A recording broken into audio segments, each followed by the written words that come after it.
ஒன்று அதுவாடா ருத்விக்கு ஒரு ஷூ வந்துண்டா. அவள் ஷூவே இல்லை சொன்னாலா, அதான் வருதா பார்க்கலாம்.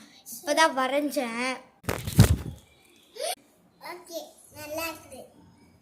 ஓகே எதுக்கு பார்க்கு? ஒரு ஐடியா இருக்கு. இதை வச்சு நம்ம ஒரு சர்க்காமரம் வரையலாமா? ஓகே.